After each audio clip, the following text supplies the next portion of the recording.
할렐루야. 우리가 오늘 함께 나누실 말씀은 창세기 3장 1절부터 6절 말씀입니다. 우리 계신 자리에서 함께 말씀 읽도록 하겠습니다.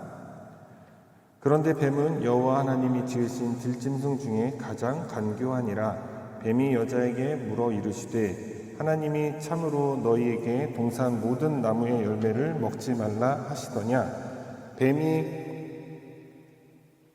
여자가 뱀에게 말하되 동산나무의 열매를 우리가 먹을 수 있으나 동산 중앙에 있는 나무의 열매는 하나님의 말씀에 너희는 먹지도 말고 만지지도 말라. 너희가 죽을까 하노라 하셨느니라. 뱀이 여자에게 이르되 너희가 결코 죽지 아니하리라. 너희가 그것을 먹는 날에는 너희 눈이 밝아져 하나님과 같이 되어 선악을 알 줄 하나님이 아심이니라. 여자가 그 나무를 본즉 먹음직도 하고 보암직도 하고 지혜롭게 할 만큼 탐스럽기도 한 나무인지라. 여자가 그 열매를 따먹고 자기와 함께 있는 남편에게도 주매 그도 먹은지라. 아멘. 할렐루야. 안녕하십니까? 한 주간 잘 지내셨나요? 저는 오늘 이 말씀을 가지고 사실과 속임수라는 제목으로 함께 말씀의 은혜를 나누기를 원합니다. 여러분, 사실과 속임수라는 이 두 단어 중에 한 단어를 고르라고 한다면 여러분 어떤 단어가 더 마음에 드십니까? 아마 많은 분들이 사실에 더 많은 표를 줄 것입니다. 더 많이 선택하겠죠. 이 토론이 한창 유행이던 시절, 대통령 선거 전이겠죠. 그때 늘 주장을 서로 펼칠 때에 팩트라는 것에 근거를 해서 토론을 많이 합니다. 그리고 또 토론이 끝나면 팩트 체크라는 것을 한다고 합니다. 여러분 많이 들어보셨을 거예요. 이 사실이라는 것은 정확한 정보를 말합니다. 이 정확한 정보를 토대로 주장을 펼쳤을 때에 그 주장에 더욱 힘이 실리게 되는 것입니다. 그렇다면 제가 여러분 한번 퀴즈를 하나 내도록 하겠습니다. 이 영상 속에서 퀴즈가 나올 텐데요. 그 영상에 나오는 그 문제를 한번 여러분들이 풀어보도록 하겠습니다. 문제를 풀어봐야겠죠? 당연히. 알겠습니다. 네, 저희는 이제 바로 문제를 풀어봅니다. 네? 네네네. 자, 헤이 히어로. 감정에 빠져 모두 빠져버려. 문제입니다. 예. 다음은 인구가 10,000명인 한 도시의 코로나 사망자 수와 백신 접종률을 나타낸 표이다. 이를 보고 답하시오.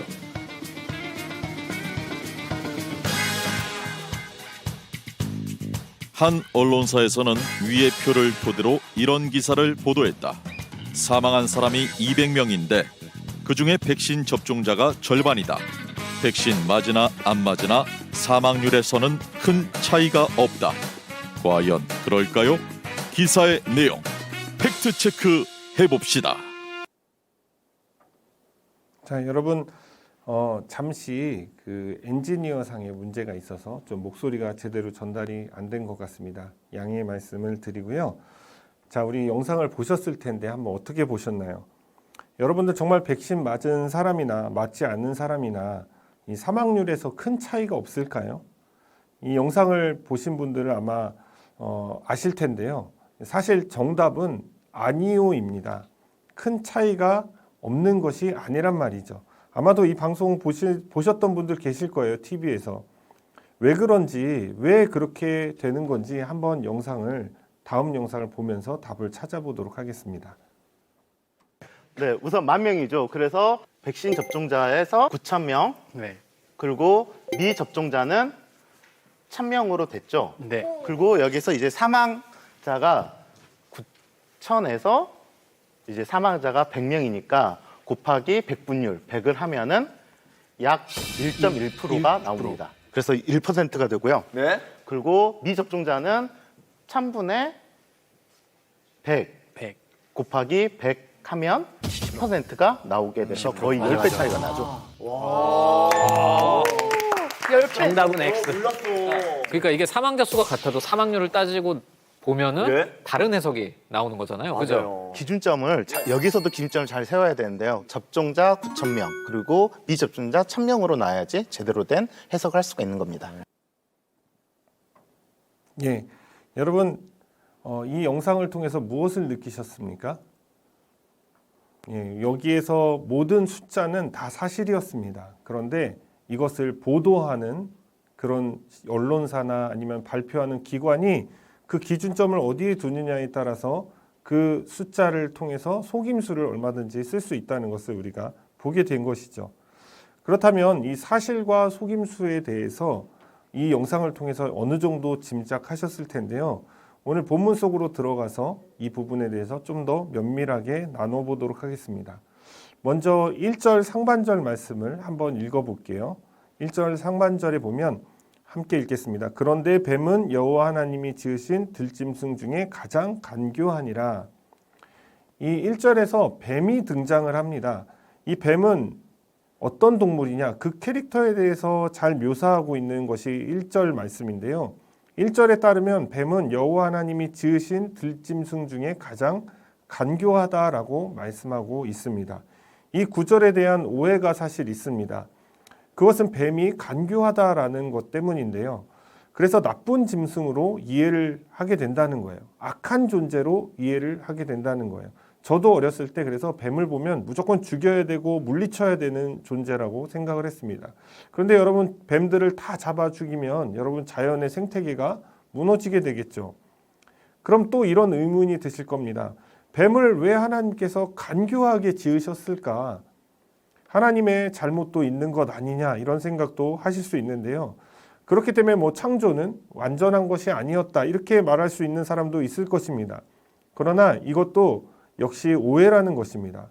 1절에 그 원어적 해석을 잘못했기 때문입니다. 1절의 원어를 잠깐 살펴보면 이 뱀이라는 단어는 나하쉬라는 말을 씁니다. 나하쉬. 그것은 뭐냐면 성경에서 점을 치거나 요술을 부릴 때 쓰는 단어이기도 합니다. 그러니까 본래는 이 나하쉬가 뭐냐면 쉬쉬 이런 소리를 내는, 뱀이 혀를 낼름낼름 걸 때 나오는 그 소리를 뜻하는데요. 이것을 뜻하는 의성어인 것이죠. 이것은 결국엔 사람들의 판단을 흐리게 한다는데 그 의미가 있는 것입니다. 그러니까 성경에서 사실 뱀에 대한 단어가 여러 가지로 등장을 해요. 나하쉬 말고도 샤라프, 맹독성을 지닌 그런 뱀을 샤라프라고도 하고요. 힘이 센 뱀, 그러니까 아나콘다처럼 막 주리를 틀어서 잡아먹는 그런 뱀을 탄닌이라고 합니다. 또 혀를 낼름낼름 거리는 그 뱀의 형상을 에프에라는 단어를 써서 표현하기도 하죠. 그러므로 이 본문의 뱀이란 단어는 단순히 짐승, 뱀을 뜻하는 것만은 아닙니다. 이 뱀이 어떠한 모양으로 누군가에 의해서 어떻게 쓰여졌는지 그 뱀의 캐릭터를 담고 있는 의미인 것이죠. 여기서 이 뱀이 간교하다라는 말을 하는데, 그렇다면 뱀의 태생은 간교한 것일까요? 답은 그렇습니다. 간교한 것이 맞습니다. 간교하게 태어났고 간교하게 지음을 받았습니다. 그렇다면 이것을 하나님께서 잘못 창조하신 것이라고 우리가 생각할 수 있는데 과연 그럴까요?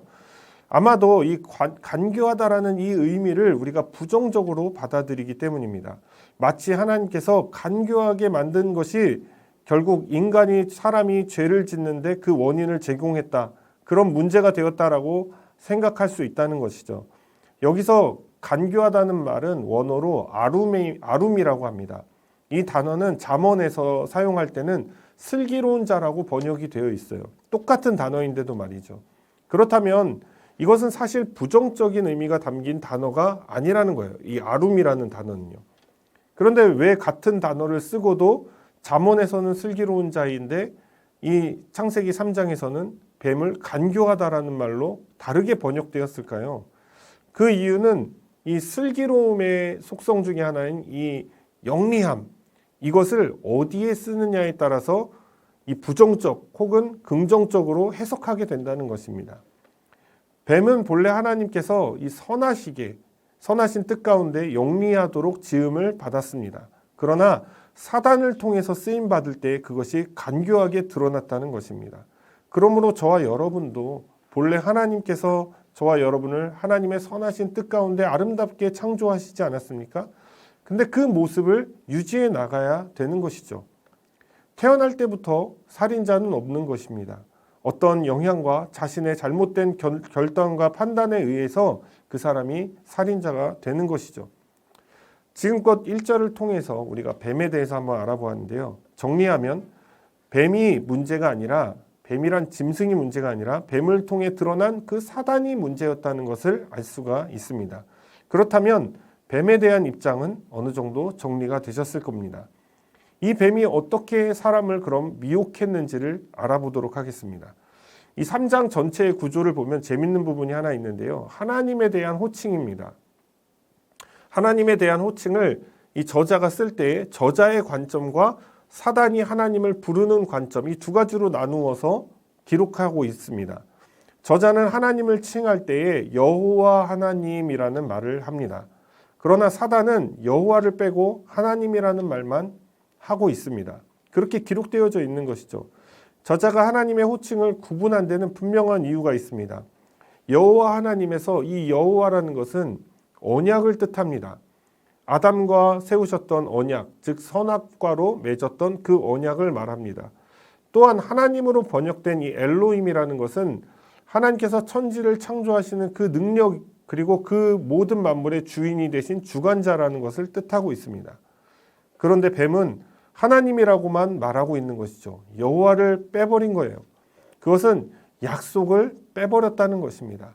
의도적으로 재버렸다는 것이죠. 그러니까 저자는 그렇게 의도하고 이 창세기를 기록했다는 것이에요. 우리가 영상을 보았던 것처럼 뱀은 사람에게 사실과 속임수를 통해서 접근하고 있는 것입니다. 그래서 성경은 뱀을 사단을 지칭할 때 속이는 자라고 말을 합니다. 본문이 뱀이 낫이 판단력을 흐리게 만들어서 사람을 속이는 것, 이것과 같은 일맥상통하는 의미가 있는 것이죠. 자, 어떻게 속였는지 한번 1절 하반절을 한번 보도록 하겠습니다. 1절 하반절부터 5절까지의 말씀에 나오는데요. 1절 하반절을 보면 뱀이 속일 때 선택한 방법이 나오는데 그것은 의문문을 하는 거예요. 그러니까 의문을 제기하는 거예요. 한번 읽어볼까요? 뱀이 여자에게 물어 이르되 하나님이 참으로 너희에게 동산 모든 나무의 열매를 먹지 말라 하시더냐. 이 의문은 바로 속임수의 출발점이 되는 것입니다. 사실 이 의문의 고비를 넘지 못하게 되어지면 죄에 넘어질 확률이 굉장히 커지는 것이죠. 하나님께서는 동산의 모든 실과는 너희가 마음대로 먹되 동산 중앙에 있는 선악을 알게 하는 나무를 먹지 말라고 단호하게 말씀을 하셨습니다. 그런데 뱀은 사람의 마음에 의문, 의심을 던지게 한 것이죠. 의심을 일으키도록 만든 것입니다. 여러분, 사탄은 이 전략을 아담 때부터 지금까지 온 인류에게 써오고 있습니다. 이 전략이 그런데도 그렇게 오랜 시간 옛날 것인데도 계속해서 잘 들고 있어요. 여전히 사람들은 그런 거에 비해서 발전이 별로 없는 것 같습니다. 여러분, 출애굽했던 이스라엘 백성들을 보십시오. 하나님의 역사를 보고도 믿지 않았습니다. 눈앞에서 홍해가 갈라졌습니다. 불기둥과 구름기둥이 항상 자신들 주변에 있었어요. 그리고 만나와 메추라기를 통해서 하나님께서 먹이시고 반석에서 물을 내서 목마름을 달래주셨음에도 불구하고 그들은 늘 하나님을 의심했습니다. 그 의심 때문에 늘 불평불만했던 것이죠. 그들은 그뿐만이 아니죠. 가나안 땅에 들어가서도 하나님의 말씀을 지키지 않고 살아갔습니다. 하나님께서 내 말을 듣고 너희가 따르면 복을 주신다. 너희 땅이 풍성한 땅이 될 것이고 외세의 침략도 다 막아줄 것이다 라고 말씀하셨음에도 불구하고 그들은 의심했습니다. 그래서 우상을 섬기고 이방인들의 풍습을 따라갔던 것이죠. 하나님께서 메시아를 보내주시겠다고 수많은 선지자들 통해서 예언하셨고 마침내 그 예언이 성취되며 예수님께서 오셨습니다. 그런데 그들의 백성이 영접지 않았던 것입니다. 의심했습니다. 저 사람이 메시아가 맞아? 하면서 말이죠. 하물며 예수님의 길을 예비한다는 그 침례 요한조차도 예수님을 잠시 의심했던 순간이 있었습니다. 기독교의 역사를 볼까요? 밀라노 칙령 이후에 기독교가 유럽 전체의 세계의 종교가 되었습니다. 그 이후 1500년 동안 사람들은 하나님의 존재를 당연시 믿어왔습니다. 그러나 로만 카톨릭의 부패 때문에 사람들은 또다시 의심에 이르게 되었습니다. 그래서 진리가 아닌 반작용, 다른 운동이 시작되었죠. 그것은 르네상스 운동이었고 또 하나는 계몽주의 운동이었습니다. 이것은 전체적으로 보았을 때 진리를 부정하는 인본주의의 움직임이었습니다. 종교개혁이 일어난 후에 기독교는 복음주의와 더불어 큰 부흥을 일궈냈습니다. 그러나 유럽은 자유주의 신학의 발전으로 인해서 오히려 기독교 안으로부터 진리에 대한 의심만 증폭되었습니다. 철학이라는 학문은 인간에 대한 고찰을 통해서 신을 의심하게 하고 결국 부정하게 만들었습니다. 이것이 바로 근래의 철학이었습니다. 과학의 발전은 어떻습니까? 신을 의심하는 대신 과학을 믿도록 만든 것입니다. 사람들은 신의 필요성을 느끼지 않았습니다. 오히려 과학적인가라는 반문을 던질 뿐이죠. 이 모더니즘에서 포스트 모더니즘으로 넘어가면서 이 다양성과 취향의 시대는 가빠르게 변해갔습니다. 절대적인 가치에 대해 사람들은 의심하고 상대적인 가치로 바꿔 타기 시작했습니다. 이러한 진리에 대한 의심과 반발의 흐름 속에서 선과 악이 모호해지는 결과가 나왔습니다. 절대 선도 절대 악도 없는 세상이 되어버렸습니다. 여러분 한번 주변을 보십시오. 또한 다양성을 존중한다는 그 미명 아래 인권이라는 좋은 툴을 가지고 죄를 죄라고 더 이상 말할 수 없게 되어버렸습니다. 여러분 미국의 공공기관에서는요 이미 동성애를 죄라고 말하면 그것은 불법입니다. 하나님을 믿는다는 개인의 고백도 할 수 없는 처지가 되어버렸어요. 이제 뉴욕 같은 데 가면 메리 크리스마스 대신 해피 할리데이라고 써 있습니다. 사단은 끊임없이 의심하게 하고 진리를 외면하게 하는 것입니다. 이것이 사단의 전략이에요. 죄인의 역사는 그렇게 반복되는 것이죠. 의심으로 가득 찬 이 여자가 뱀에게 뭐라고 했을까요? 3절 말씀 한번 보겠습니다. 동산 나무의 열매를 우리가 먹을 수 있으나 동산 중앙에 있는 나무의 열매는 하나님의 말씀에 너희는 먹지도 말고 만지지도 말라 너희가 죽을까 하노라 하셨느니라. 뱀이 던진 이 의심에 여자는 결국 온전한 하나님의 말씀, 그 진리의 말씀을 훼손하고 맙니다. 하나님의 말씀을 잃어버리는 순간이죠. 여자는 크게 세 가지를 틀렸습니다. 하나님께서 하신 말씀과 한번 비교를 해볼까요? 2장 16절에서 17절 말씀인데요. 여호와 하나님이 그 사람에게 명하여 이르시되 동산 각종 나무의 열매는 내가 임의로 먹되 선악을 알게 하는 나무의 열매는 먹지 말라. 내가 먹는 날에는 반드시 죽으리라 하시니라. 첫째는 동산 각종 나무의 열매는 내가 임의로 먹도록 허락하셨습니다. 각종 나무를 허락하셨다는 거예요. 근데 여자는 동산의 나무라고만 말합니다. 이 단수와 복수의 차이는 큰 것이죠.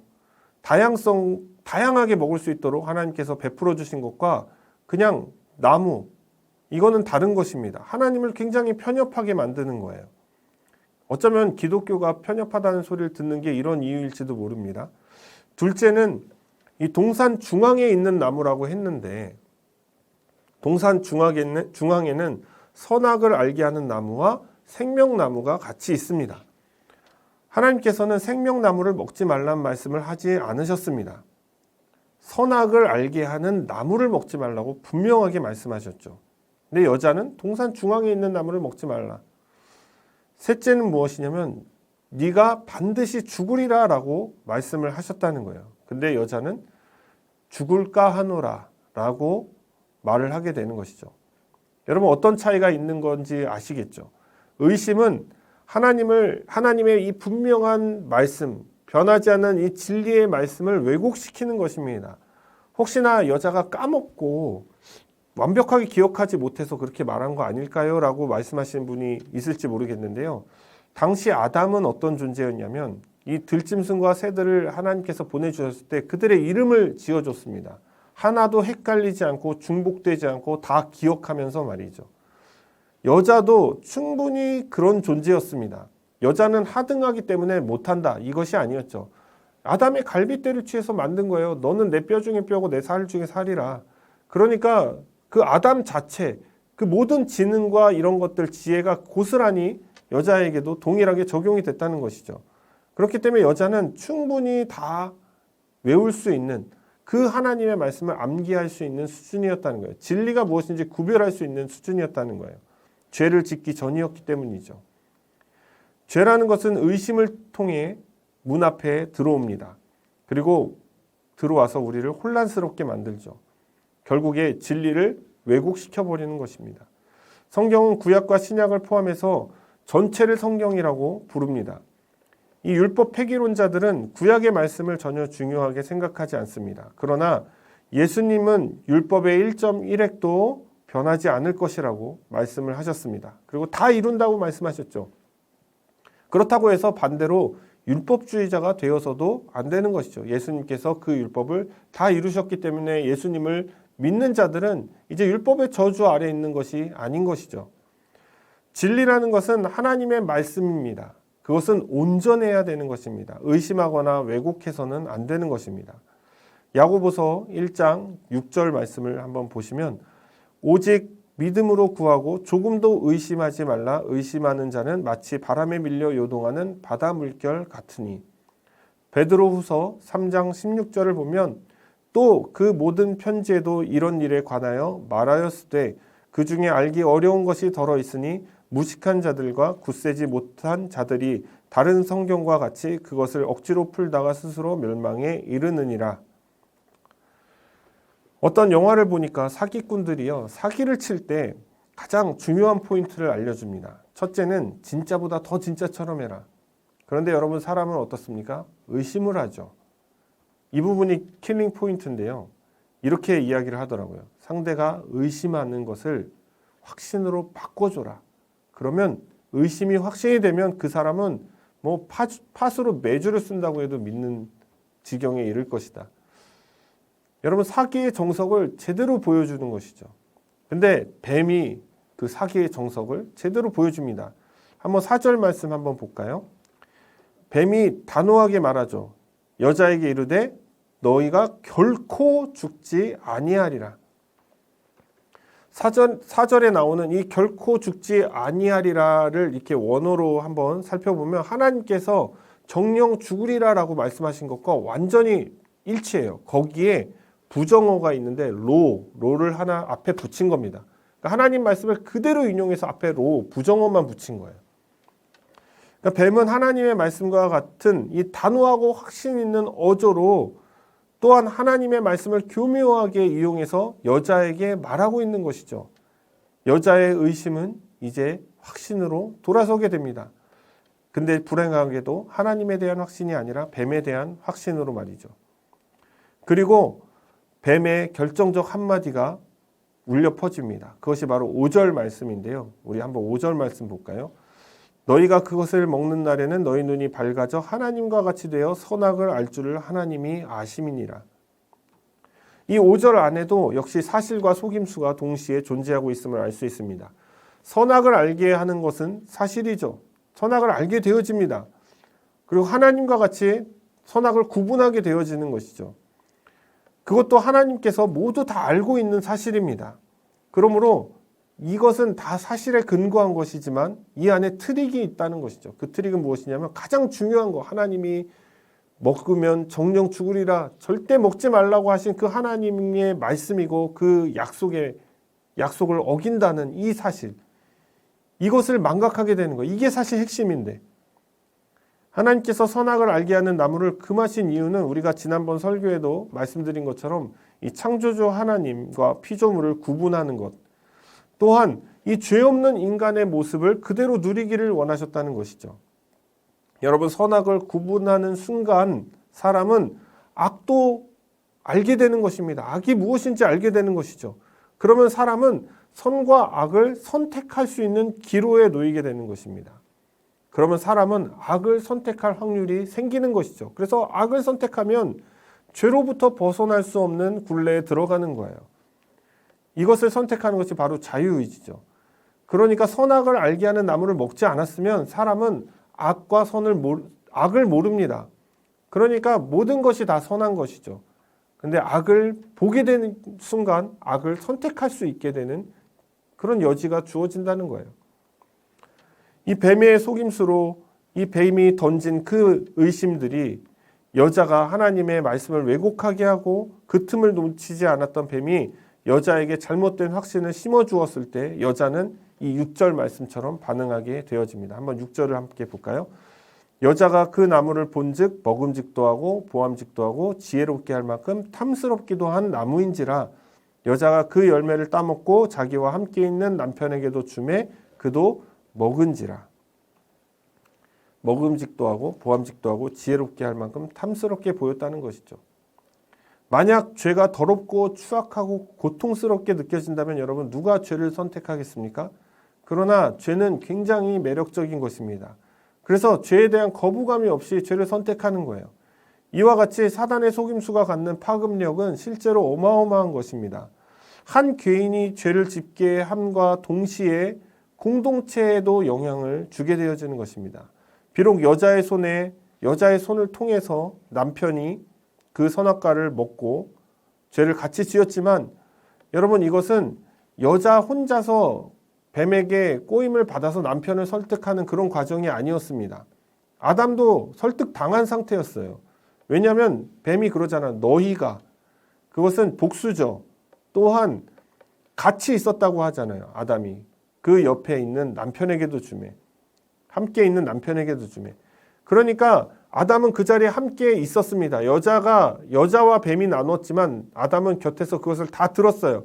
여자도 의심에 빠졌고 뱀에게 완전히 속아 넘어갔지만 남자도 이미 속아 넘어간 상태였다는 거예요. 그래서 아담이 선뜻 그것을 건네받고 먹은 것입니다. 그러니까 뭐 여자를 잘 만나야 된다 뭐 이런 이야기는 사실 여기 이 본문을 통해서 성립이 안 되는 것이죠. 예수님도 이러한 점을 여러 번 경고하셨습니다. 마태복음 16장에 보면요. 바리새인들의 누룩을 조심하라라는 말씀을 하시죠. 이것은 바리새인과 사두개인들이 잘못된 가르침을 했던 것을 일컬어서 말씀하시는 것입니다. 그것을 주의하라는 거예요. 이것은 하나님의 말씀을 왜곡하는 것이죠. 바리새인들이 자신들의 입맛대로 왜곡하고 해석해서 가르쳤습니다. 뱀이 한 짓을 그대로 하는 것입니다. 그렇기 때문에 예수님은 그 바리새인들을 향해서 이 사단의 회라고 말씀을 하셨던 것입니다. 여러분 최근까지 진리를 위협했던 운동들이 있습니다. 그것은 자유주의 운동입니다. 이것은 계몽주의에 뿌리를 두고 있습니다. 여러분 칸트가 대표적인 사람이라고 할 수 있는데요. 칸트는 이 성경 속에 나타난 예수님을 구원자로 보지 않았습니다. 그를 그냥 성인으로 보았습니다. 성경의 모든 말씀의 목적은 믿음이나 구원 성취가 아니라 도덕적 양심으로 해석을 했습니다. 그래서 이것은 철저한 인본주의의 결과물이죠. 인간 중심적인 사상으로 성경을 해석한 것입니다. 성경은 신본주의 사상으로 해석해야 되는 것이죠. 사람은 누구나 선행으로 자력으로 구원받을 수 있다는 이런 논리가 이 안에서 펼쳐지게 되어지는 것이죠. 저와 여러분도 다르지 않습니다. 사단의 속임수에 늘 노출되어 있습니다. 과학이라는 미명 아래 세상의 흐름이라는 이유 때문에 이 트렌드를 따라가야 하기 때문에 요즘 애들 수준에 맞춰야 되니까 실제로 어떤 청년이 제 설교 듣고 노잼이라고 하더군요. 인정합니다. 재미없어요. 설교 재밌으라고 하는 거 아니지 않습니까? 제가 뭐 개그맨도 아니고 뭐 상관없습니다만 뭐 그런저런 이유들 때문에 우리는 진리가 아니라 속임수를 따라가는 삶을 살고 있다는 것입니다. 진리는 너무 뒤처져 보입니다. 구닥다리 같아요. 그리고 너무 외통수 같아요. 고집 부리는 것 같습니다. 꼰대같이 느껴져요. 뭔가 번뜩이고 팬시한 것을 사람들은 찾아 나선다는 것입니다. 그러나 여러분 진리를 붙들어야 되는 것입니다. 여러분 혹시 진리를 모르고 계십니까?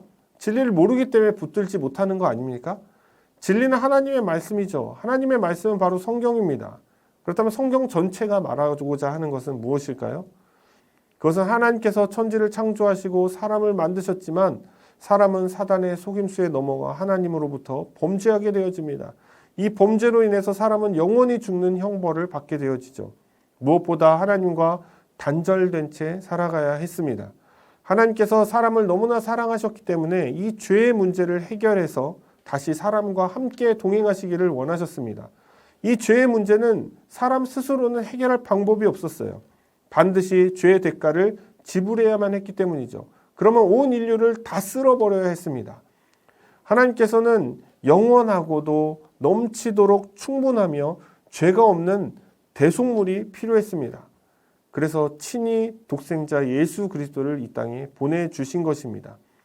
예수님께서는 죄가 없으신 분이시고 영원하신 분이시며 세상 모든 죄를 씻기고도 남길 만한 충분한 대속 제물이셨습니다. 예수님은 말씀대로 오셨고 말씀대로 죽으셨고 말씀대로 다시 살아나셨으며 말씀대로 다시 오실 것입니다. 예수님은 죽음의 권세, 사망의 권세를 이기시고 부활하신 분이십니다. 예수님의 십자가는 일련의 사건이 아닌 것입니다. 그 십자가는 영원한 생명의 능력이 있는 것입니다. 예수 그리스도를 주로 믿는 자에게는 죄 씻음의 은혜가 임하게 되는 것입니다. 예수님께서 하나님께 나아갈 유일한 길을 만들어 놓으셨습니다. 그러므로 우리는 그분을 믿고 그분을 따라가기만 하면 하나님께 나아갈 수 있게 되는 것입니다. 하나님을 아바 아버지라고 부를 수 있게 되는 것입니다. 이것이 바로 성경입니다. 하나님의 말씀입니다. 그래서 성경은 구약과 신약으로 이루어져 있죠. 구약은 옛 언약, 그리고 구원의 계획을 보여주시는 계시입니다. 신약은 그 언약이 성취됨과 동시에 다시 오실 예수 그리스도에 대한 새로운 언약을 말씀하고 있는 것입니다. 그러므로 사랑하는 여러분, 사실과 속임수에 이제 더 이상 놀아나지 마십시오. 세상은 사실을 호도하고 트릭으로 우리를 속입니다. 그래서 사람들은 좌우로 흔들리며 갈피를 잡지 못하며 살아갑니다. 예수 그리스도를 믿는 사람인데 세상 사람들과 다를 바가 없습니다. 차이가 없죠. 똑같이 죄짓고 똑같은 모양과 방법으로 살아갑니다. 거룩함은 상실한 채 말이죠. 구원의 여정에 있는 저와 여러분은 거룩한 백성입니다. 세상으로부터 부름을 받은 에클레시아, 교회를 이룬 존재죠. 사람들이 사실과 속임수 속에서 믿음으로 살려는 자들을 구닥다리다, 미련하다 이렇게 보더라도 여러분 흔들리고 거기에 쏠려 나가지 마십시오. 오직 진리를 붙드십시오. 흔들리지 않는 그 십자가의 진리를 붙드시기를 바랍니다. 결국에 그 진리만이 남게 되는 것입니다. 진리는 영원합니다. 진리에는 생명이 있는 것입니다. 진리는 세상으로부터 외면받을지 모르겠지만 하나님께서는 그 진리에 속한 자를 찾으시는 것입니다. 사랑하는 여러분, 영원한 생명이 있는 그 진리를 붙들고 살아가시는 저와 여러분이 되기를 주님의 이름으로 축원을 드립니다.